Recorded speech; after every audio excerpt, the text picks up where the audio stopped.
이스라엘 백성들이 출애굽을 하고 1년 가까이 시내산에서 머물렀지요. 그 시내산에서 십계명을 받았고 또 여러 가지 율법과 제사 제도 그리고 특별히 성막이라는 것을 만들었습니다. 여기까지 이야기가 이제 출애굽기, 레위기까지 이야기지요. 그리고 오늘 이제 민수기가 등장합니다. 그리고 뒤쪽에 이제 신명기가 나오는데요. 신명기를 시작할 때는 40년이라는 시간이 이미 흘러간 후입니다. 그러니까 민수기는 정확히 말하면 광야에서 40년 동안 이스라엘 백성들이 이제 생활을 했던 이야기가 이 민수기의 이야기인 것이죠. 왜 하나님께서 이스라엘 백성에게 이 40년이라는 시간을 정해서 광야에 두셨는지, 그리고 이 40년 동안 광야에서 무슨 일들이 있었는지 이제 그 이야기를 앞으로 우리가 좀 나누려고 합니다. 하나님께서는 이스라엘 백성들에게 이 광야의 40년이 필요했다라고 이제 생각을 하셨고, 또 특별히 오늘날을 살아가는 성도들에게도요, 우리가 날마다 살아가는 이 하루하루의 삶에 거울이 되는 것이 이 이스라엘 백성들이 살았던 40년간의 광야 생활입니다. 출애굽기, 레위기, 민수기, 신명기 이걸 쭉 보면 여러 가지 이제 좀 상징적인 이야기나 복잡한 일들이 참 많아요. 뭐 제사나 뭐 성막이나 뭐 이런 것들이 많이 있잖아요. 도대체 이것이 무슨 의미로 지금 기록이 이처럼 길게 되고 있는가라는 것의 이제 핵심을 우리가 좀 한번 알고 넘어가면은 전체를 이해하기가 좀 좋을 것 같아요. 제가 여러 번 말씀을 드렸지만 하나님께서는 창조를 하시면서 아담과 약속을 하셨고 아담에게 사명이라는 것을 주셨어요. 에덴 동산을 시작하시면서 하나님이 모든 창조 세계에다가 복을 주시기를 원하셨죠. 하나님과 함께 하는 것을 원하셨어요. 그래서 아담에게 명령해가지고 생육하고 번성하고 그 하나님의 나라를 창조 세계로 이 땅 가운데 만들어 가자 그렇게 말씀을 하셨었죠. 그런데 우리가 잘 알듯이 아담이 실패했어요. 그래서 하나님께서는 노아를 또 부르시고 아브라함을 부르시고 또 아브라함의 자녀들에게도 똑같이 이 에덴 동산에서 아담에게 했던 이야기들을 반복적으로 해 나가셨죠. 결국은 이제 이야기가 아브라함과 그 자녀들까지 끝이 나고 이스라엘 백성에까지 이제 이르게 된 거예요. 이스라엘 백성들을 택하셨죠. 아담을 대신해서 택하신 거예요. 그래서 이 땅에 하나님의 나라가 회복되는 모습을 이 이스라엘 백성들을 통해서 보여주기 위한 것이지요. 그래서요, 이스라엘 백성을 불러서 나라를 만드는 일을 하시는 거예요. 하나님의 나라의 모델 하우스를 만드는 것이죠. 그래서 출애굽기 19장 6절에 보면 이스라엘 백성들을 이렇게 부르시고 나서 핵심적으로 그 목적을 말씀하신 이유가 나와요. 너희는 제사장 나라이고 거룩한 백성이 될 것이다 라고 말씀하셨어요. 이게 아담에게 주셨던 그 사명을 이스라엘 백성에게 이제 맡기게 되는 것이죠. 이스라엘 백성이 이제 이 아담에게 맡겨졌던 일을 해 나가는데 필요한 것이 있어요. 하나님의 나라를 이 땅에 세워가는 데는 가장 중요한 첫 번째가 뭐냐면요, 하나님을 만나는 거예요. 하나님과 동행하는 거죠. 아담이 했던 것과 같이 하나님과 친밀한 관계를 먼저 맺으면서 그 은혜를 누리는 것이 가장 우선적인 거예요. 그렇기 때문에 성막을 만들고 율법을 만들고 제사 제도를 만들어서 하나님과 함께 할 수 있는 방법을 먼저 가르쳐 주신 것이죠. 두 번째로 나라가 여러분 만들어지려면 땅이 필요하잖아요. 그래서 지금 이 땅을 약속하셨고 민수기에서는 그 땅을 향해서 가는 40년의 광야 이야기를 하고 있는 것이죠. 그리고 나라가 이루어지려면요, 백성이 필요하잖아요. 그 백성을 지금 이제 계수하는 것이 민수기의 이야기예요. 넘버스잖아요. 숫자를 세는 이야기예요. 그래서요, 이 민수기부터 이제 이야기가 쭉 진행되는 것, 이 40년의 이야기는 하나님의 나라를 이스라엘 백성을 통해서 만들어가는 그 이야기다라는 것을 우리가 알 수 있습니다. 오늘 본문을 1장부터 시작하시면서도 보면 똑같습니다. 하나님의 패턴은 변하지 않으십니다. 가장 먼저 하나님이 어떤 분인지를 이스라엘 백성들에게 다시 확인을 시켜줍니다. 왜냐하면 그들이 가장 중요한 것이 하나님을 알고 하나님을 만나는 거거든요. 그래서 그분의 은혜 안에 머무는 것이 하나님의 나라를 세워가는 가장 핵심적인 첫 번째 단계이기 때문에 그렇죠. 인구조사를 했어요. 왜 인구조사를 갑자기 했을까요? 우리가 표면적으로 알기에는 군대를 만들기 위해서라고 했잖아요. 그런데요, 그것보다 더 근본적인 이유가 있어요. 숫자를 셌는데 몇 명이었죠? 장정 20살 넘은 사람, 싸울 만한 사람만 60만 명이에요. 거기다 어른, 더 나이 든 사람과 아이들과 여자와 이집트에서 함께 나왔던 여러 잡족들 있잖아요. 합하면 200만 명에 달하는 사람이 된다라고 말해요. 이거는 고대 시대에 어마어마한 숫자죠. 왜 하나님께서 가장 먼저 이 민수기의 숫자 세는 것을 이야기하셨을까? 여러분, 이유는 하나입니다. 아브라함에게 약속을 하셨어요. 내가 민족을 하늘의 별과 같이 바다의 모래와 같이 만들겠다라고 약속을 하셨어요. 그래서 그들을 통해서 하나님의 나라를 세워가겠다고 하셨잖아요.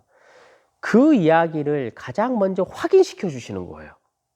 아, 하나님이 430년 전에 아브라함에게 하셨던 약속을 그대로 이루셨구나. 우리가 이렇게 200만 명에 달하는 하늘의 별처럼 많은 사람이 되었구나라는 것을 확인시켜 주는 거죠. 그래서 이 확인은요, 땅을 주시겠다라고 약속을 하시고 너희들이 앞으로 이제 땅을 차지하러 행군하러 갈 때도 그 약속 또한 반드시 지키겠다라는 확신을 이스라엘 백성들에게 심어주고 있는 것이에요. 그리고 오늘 이제 본문의 마지막 47절부터 여러분 내용을 보시면요, 레위 지파를 계수하지 않는 이야기가 나와요. 근데 레위 지파를 왜 계수하지 않았냐면요, 이유가 있어요. 창세기에 보면 야곱이 죽을 때요, 자기 자식들을 축복하잖아요. 그 장면을 보면요, 레위에게 이야기할 때 이렇게 표현을 해요. 너는 이제 칼로 그때 세겜 족속들 다 죽인 사건이 있었잖아요. 네 그 칼 때문에 너는 저주를 받아가지고 야곱 백성 중에서 나누이고 이스라엘 중에 흩어지리라, 이렇게 야곱이 이야기를 했거든요. 그러니까 레위 지파는 지파 안에 계수되지 못한 거예요, 1차적으로. 그래서 여러 가지로 흩어져요. 나중에 땅을 분배받을 때도 보면 여러 지역으로 레위 지파가 다 흩어지잖아요. 그것을 이제 성취시키는 이야기예요.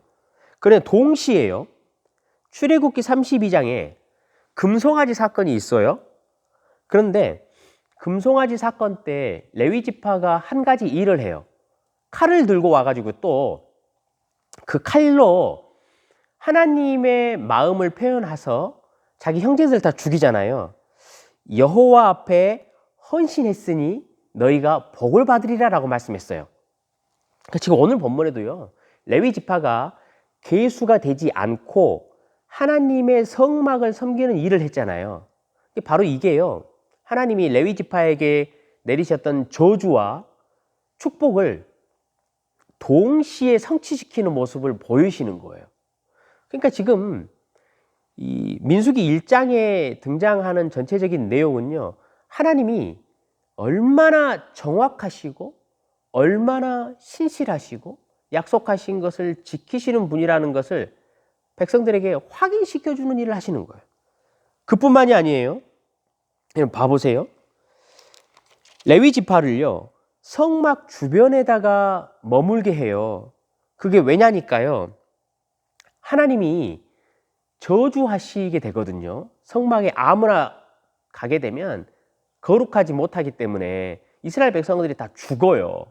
하나님이 이 레위 지파를 통해서 그것을 막으시는 거예요. 지금 이스라엘 백성을 보호하시기 위해서 레위 지파를 성막 주변에 쌓아놓으신 거거든요. 우리 하나님이 그러신 분이에요. 그분이 너무나 거룩하셔서 모든 사람을 심판하시지만 우리 하나님은 그 백성들을 반드시 세밀하게, 아주 세밀하게 보호하시는 분이시라는 것을 알려주시는 것이지요. 그뿐만이 아니에요. 계속 나와요. 4절에서 5절 앞쪽으로 보면요, 족장들을 뽑잖아요.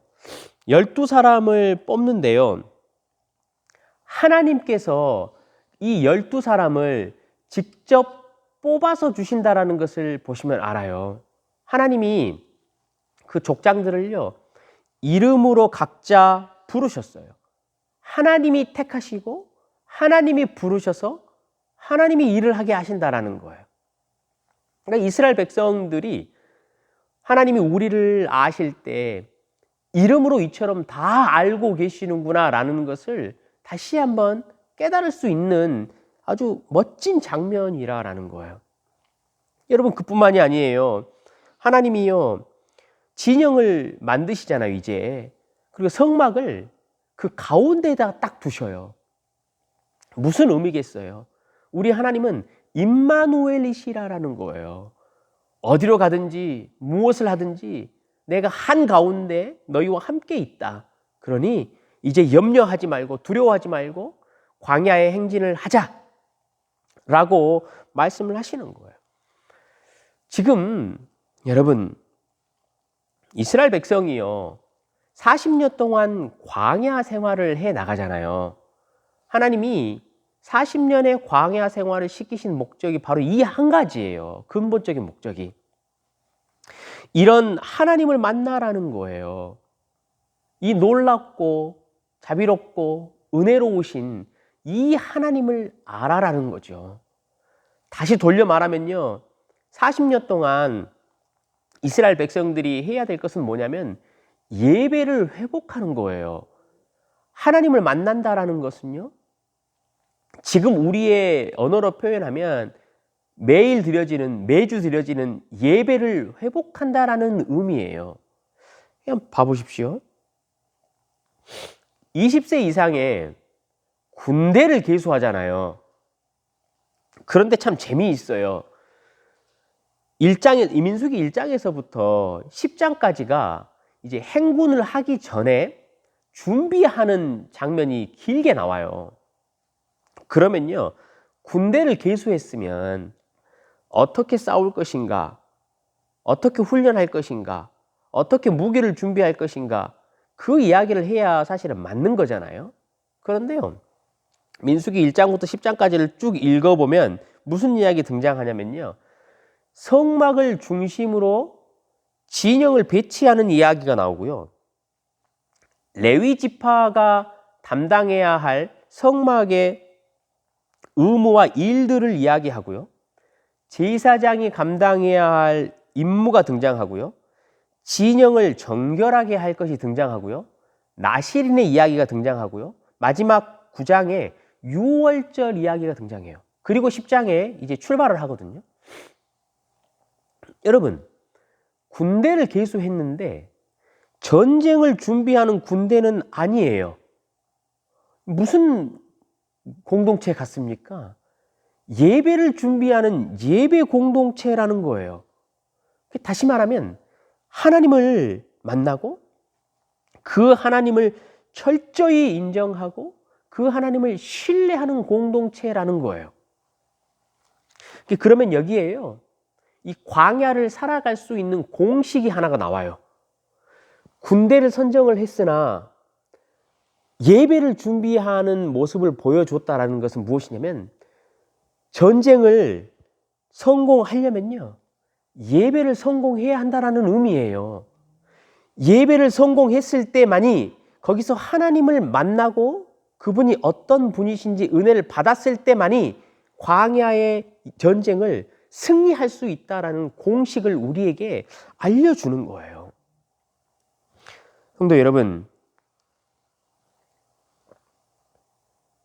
우리 인류가 아담과 하와가 타락한 이후에 가장 큰 문제, 가장 심대한 문제가 뭐였죠? 첫 번째 범죄가 뭐였어요? 우리는 가인과 아벨의 살인이라고 생각하잖아요. 그런데 그거 아니에요. 뭐였죠? 예배를 실패한 거였어요. 가인이 하나님 앞에 예배를 바로 드리지 못했어요. 하나님을 만나지 못한 거죠.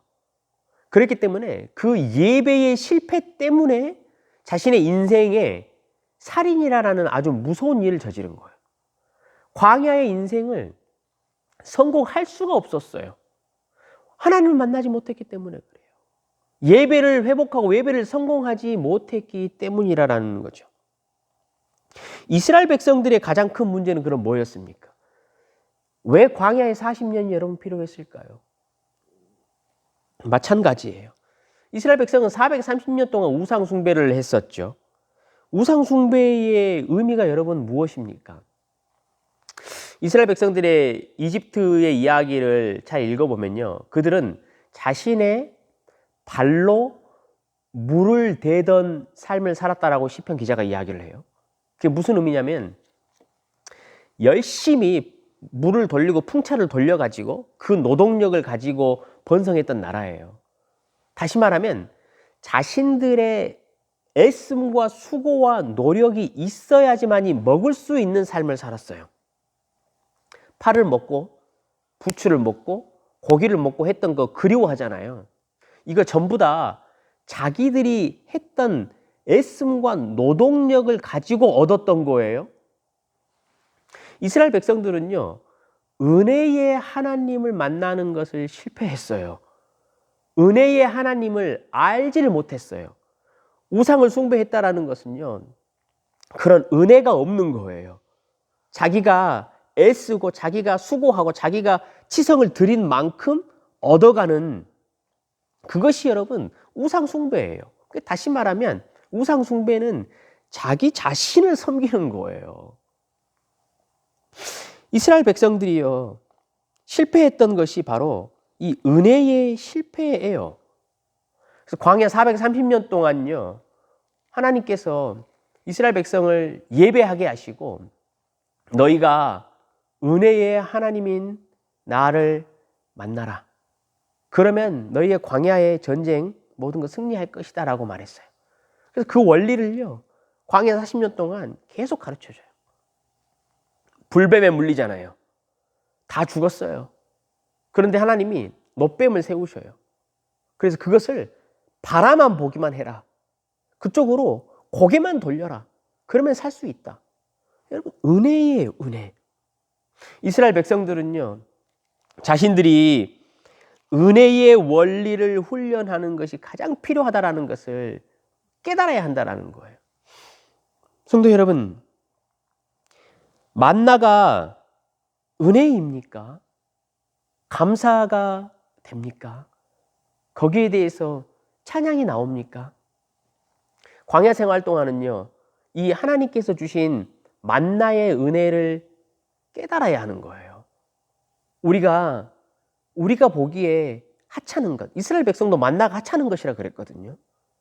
우리가 보기에 매일 우리에게 주어지는 일용할 양식들과 하루하루의 삶이 하나님의 은혜인가, 이것을 감사하고 찬양할 수 있는가, 이것을 깨닫는 것이 우리 성도에게 가장 중요해요. 광야 생활 동안 정말로 이 만나가 은혜인가, 그것을 알아야 하는 거예요. 이스라엘 백성들이 항상 실패했던 것은 그것이었어요. 그래서 자꾸요, 이집트가 생각나고 고기와 부추와 마늘이 생각나는 거예요. 자기들이 열심히 해가지고 벌었던 거잖아요. 얼마나 비참한 삶인지도 모르고 그 먹는 것이 생각나고 자기의 힘으로 할 수 있는데 라는 것이 자꾸 생각났던 거예요. 그렇게 해서는요, 전쟁에 절대로 이길 수가 없어요. 광야 생활 가운데. 성도 여러분, 광야에서도 하나님과 함께 하는 것에 만족합니까? 이것을 깨닫는 거예요. 광야 생활 동안 40년 동안 이스라엘 백성이 필요했던 게, 이런 하나님 앞에 예배를 회복할 때 우리가 전쟁에 승리할 수 있어요. 여러분, 이 시대 우리 성도들, 그리고 여러분 한번 모습을 잘 우리 돌아봤으면 좋겠어요. 과연 우리는 예배를 잘 드리고 있는가? 예배에 소위 말하면 성공이라는 표현은 좀 어울리지 않지만 표현한다면 예배에 성공하고 있는가? 예배에 실패하고 있는가? 무엇에서 판가름이 나나요? 바로 은혜에 대한 기대예요. 이스라엘 백성들에게 회복시키고 싶으셨던 것은요, 하나님이 은혜의 하나님이시라는 거예요. 너희들이 싸울 필요 없다는 거죠. 너희가 나를 만나고 내가 어떤 존재인지를 인정하고 예배하고 찬양할 수만 있다면 너희는 전쟁에 승리할 것이라는 거예요. 매주 여러분 예배 오실 때 어떠세요? 이런 하나님의 은혜, 나에게 값없이 주시는 그러한 선물들을 기대하고 나오시냐라는 거예요. 우리는요, 하나님이 내가 일하지 않아도 내가 할 수 없는 일들, 그 일들의 어떤 것이 됐든지, 은혜와 선물을 나에게 허락하시려고 예배로 부르시는구나 라는 기대를 하고 나와야 하는 거예요. 그게 여러분 예배예요. 우리는 항상 여전히 광야 생활하면서 우리가 손으로 꼭 쥐고 있어요. 내 힘으로 모든 것을 할 수 있을 것처럼, 내 힘으로 싸우면 얻을 것처럼, 내 힘으로 싸워도 내가 이길 것처럼 우리는 그렇게 날마다 살아가요. 이스라엘 백성이 40년 동안 광야에서 회복해야 될 것은요, 이 은혜의 원리예요. 성도 여러분, 예배를 회복하시길 주님의 이름으로 간절히 부탁드립니다. 우리는 광야의 인생을 살아갑니다. 하나님의 나라 백성으로, 왕 같은 제사장으로, 택하신 족속으로 행군하며 군대로서 살아가고 있습니다. 이 광야의 삶을 성공하려면요, 오늘 우리 말씀처럼 두 가지를 그렇게 기억해야 해요. 첫 번째는 하나님께서 이제 성령으로 우리와 임마누엘 하신다라는 것, 우리와 함께 계시다라는 것을 여러분 실제적으로 인정하고 신뢰할 수 있어야 해요. 성령을 보내셨거든요. 보혜사를 보내셨어요. 보혜사의 여러분 진짜 원래 의미가 뭐냐면요, 파라클레토스라고 불러요. 근데 이 단어의 조합이 어떻게 됐냐면요, 파라라는 단어는 아주 가까이에라는 의미예요. 바로 옆에서라는 의미거든요.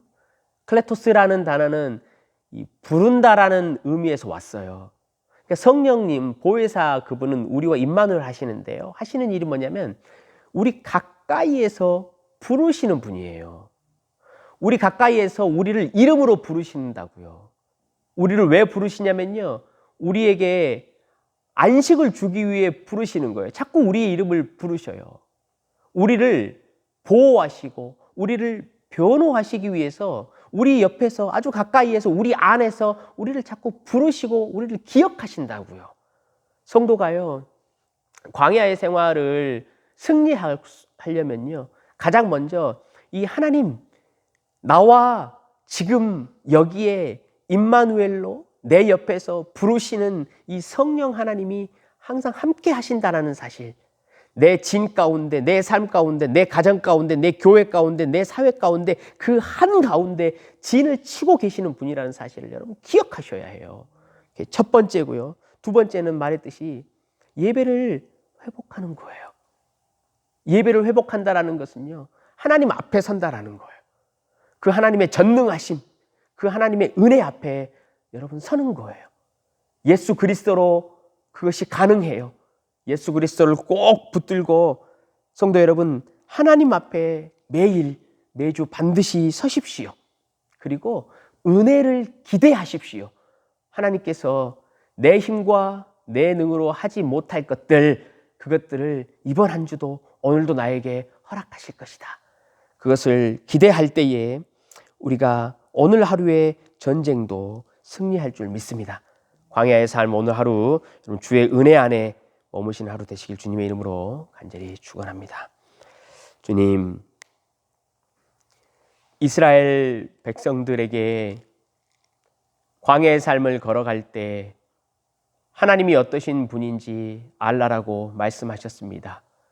그리고 예배를 회복하라 라고 말씀하셨습니다. 오늘 우리 선한 청지기들이 우리에게 주신 이 말씀을 잘 기억할 수 있도록 은혜를 베풀어 주시옵소서.